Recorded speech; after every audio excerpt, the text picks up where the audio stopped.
Hello and welcome to another episode of the Construction Corner podcast. I'm Dillon, I'm your host.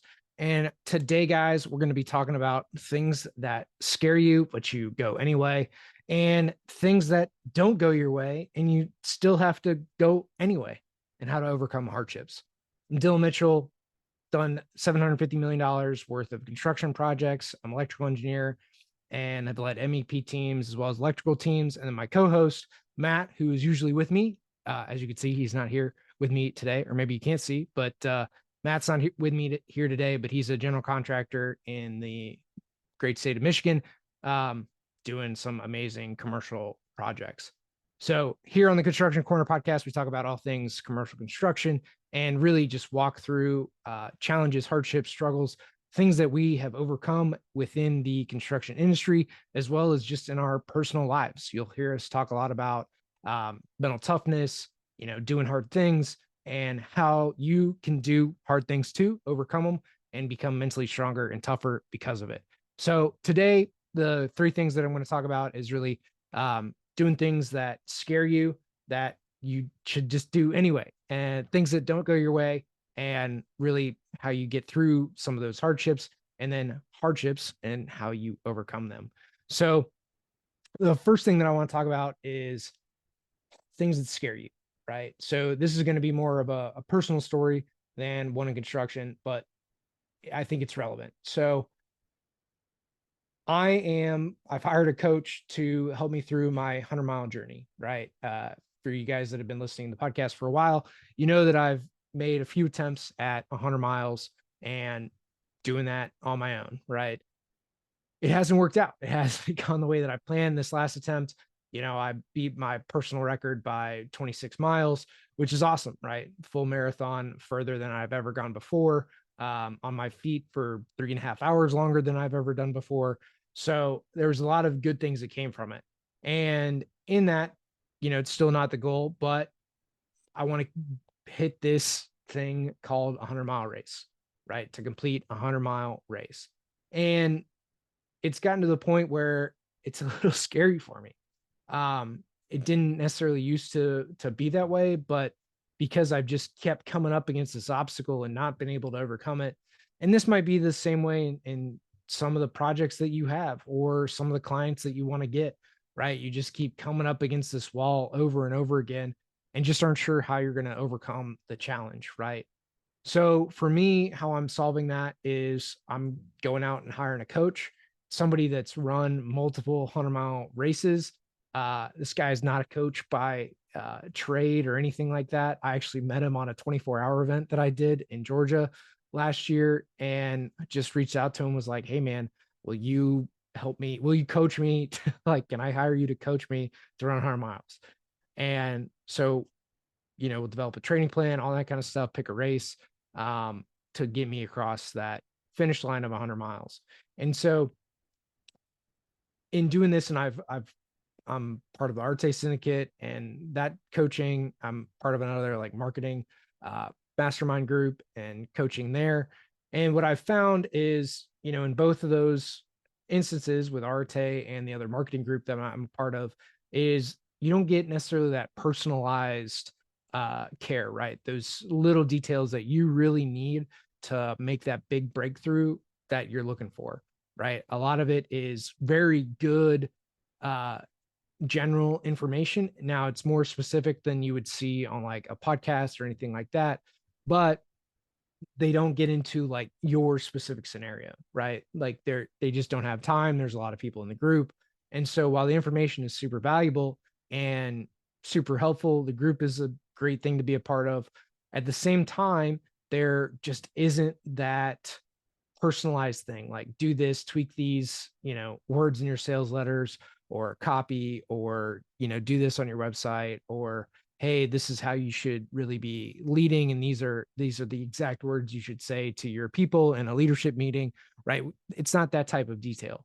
Or this is how you should price your products. This is the inventory you should hold. This is how to manage all that stuff, right? From a business concept, it's not doing any of that, right? Or in construction, it's not saying hey, you've got to go after as many projects as you can, knowing that you're only going to win 30% of them. So you just go and market your ass off and you're going to win 30% of them because that's just how the cookie crumbles, right?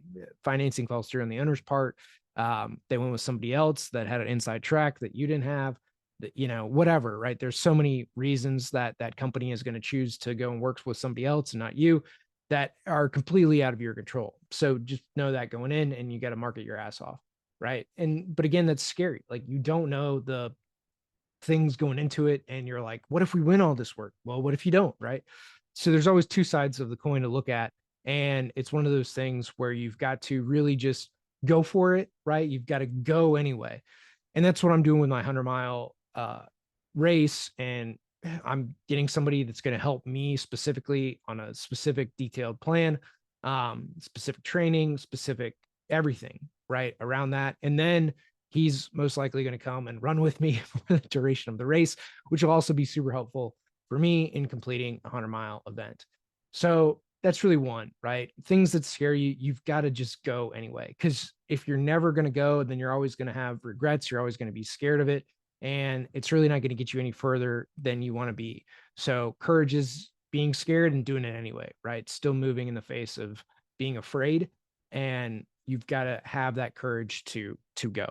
So that's the first thing. The second thing that I want to talk about today is things that just don't go your way. We have this really all the time in construction. A project we don't win, it didn't go our way. A judgment on something didn't go our way, right? The HJ wants to do things their way, and their way is always the way it's going to be, right? Not necessarily your way. And so in that, there's always going to be things that just don't fall your way. And so how do you move forward when things don't go your way? Sometimes it's just going to be hard, right? You're going to have to adjust and take it for what it is, right? It's one of those things, like, there's no crying over spilt milk. You can't put it back in the jug. All you can do is clean it up and move on. And a lot of the times when things just don't go your way, now, when a lot of the times when things don't go your way, you're just going to have to move on, right? You're going to have to call it what it is, move on, not put any more energy into it, and leave it behind you.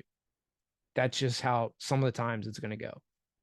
That's not to say that there aren't times where you do need to continue to push and, why didn't it go my way? What can I do? Is there any way to resolve this? Is there any way to get you to reconsider your decision on this, right? To push for getting that job, to winning that project, to continue to persevere through that adversity and that hardship, right? Not just laying down at the first side of it. And we do this all the time in kind of, I'm going to say, politely disagreeing with like an AHJ, or having different opinions about how things go, right? Like, that's pushing back on some of those things to, maybe they'll cave, maybe they won't, but you didn't give up in the process, right? You didn't just lay over for it. So big thing in things that don't go your way is sometimes you can force them to go your way, right? Maybe they don't go your way at first, but again, because you kept at it, you kept putting another opinion, a different way to go about it, a different code reference, right? If we're talking about AHJ stuff, all that can be laid forward so that, and you just keep trying, keep resubmitting, keep going after it to get things to eventually fall your way. Again, other times, like, there's nothing you could do about it, right? It is what it is, and you're going to have to accept what it is and then move forward from there. Now, wisdom is being able to differentiate these 2 points, right? When to give up, when to move forward. Sometimes maybe it's not wisdom, it's just hard-headedness, right? And making a decision to continue to push forward until maybe something really breaks, right? And we don't ever want to reach that point, but it's inevitable to happen at some point if we continue to push. So, like, you've got to be okay with that scenario too. A lot of this is discerning in your specific situation, right? Do you continue to push? How much is reasonable, right? And there's going to be time where you're going to be uncomfortable in that. And it's, is that a good thing to be uncomfortable about? Or is it something that you really should listen to and say, okay, now's my time to walk away? So this is a super nuanced thing, and it comes down to the specific situation that you're in, who you're dealing with, what the ramifications are for not conceding the point, basically, right? Like with an AHJ, if you're especially going to work in that jurisdiction for a long period of time, it's super important for you to understand that, like, hey, you're going to have to work with this guy, and it's something that you're going to need to do over and over and over again. Like, hey, we might lose this battle, but we're going to win the war, kind of thing, right? So keeping all this in mind is super important for you in making decisions as you move forward. It's one of those things you've got to put some thought into. Like, don't make rash decisions around this, um, and you'll be just fine. The next thing and the last thing I want to talk about today is hardships that you overcome, right? So I think about this in the context of my 100-miler is it will be a hardship that I have overcome, right? My battle is not done yet, right? I am not dead. I still have an opportunity to go and complete 100 miles. So in doing that, right, that hardship is it's not over, and it's something that I will overcome, right? I will find a way to make that happen. Other hardships have been in my life is deciding, what job to take, where to move after college. Do I quit a job that is going to take me 10 years to become a department head in, or do I take this other job that's in a different city and lead a group of 10 people, right? Like, that can be perceived as a hardship, right? Do I stay in a nice, comfy job and something that I know that had good culture, that had great projects, that paid really well, that had great benefits? Or do I take kind of an unknown and go and lead a team and get management experience and do that at 25 versus wait until I'm 35 to then lead a department of people, right? Like, how do you decipher stuff like that, right? Because moving for a lot of people and going to a different city, it can be perceived as a hardship. For me, I've never had that difficulty in making that leap and making that jump. Kind of once it's been decided, like, I don't have a problem moving states or cities or anything like that. It's just part of life, and we move and you move on. But for a lot of people, moving can be one of the most difficult things that you do. So hardships come in all different shapes and sizes, right? Like, you could have a period of hardship, right? Like, again, you didn't win a project. It could be disheartening. It can be hard to go through, or you lost a string of projects, right, that you proposed on, or an AHJ decision or city council decision or something like that, planning review commission decision didn't go your way, and you had a string of those, right? Those are all hardships in different ways, shapes, and forms that you kind of come through. And then again, it's how you bounce back after these perceived losses that really helps define you as a person. For me, and doing my 88 miles out of 100, right, that is a loss objectively. Now, subjectively, there's a lot of wins within that, right? Again, set 2 PRs in longest distance covered, longest time on feet, felt really good. Kind of after it, right? It took me 4 or 5 days to recover. So, like, there are some wins through that, but it was still an objective loss. So within any hardship, there's going to be the objective side of it, win, lose. And then there's going to be subjective pieces, right? There's things that you can do better, things that you did great, things that just didn't go your way, things that were outside of your control that you might need to try to figure out how they can become in your control. And so a lot of these things, when we talk about hardships, right, whether, you weren't born in a great zip code or a great family or any of that, right? A lot of that is perceived. Now it's, what are you going to do with it, right? The cards are what they've been dealt. So what are you going to do with the hand that you're dealt, right? How are you going to play them?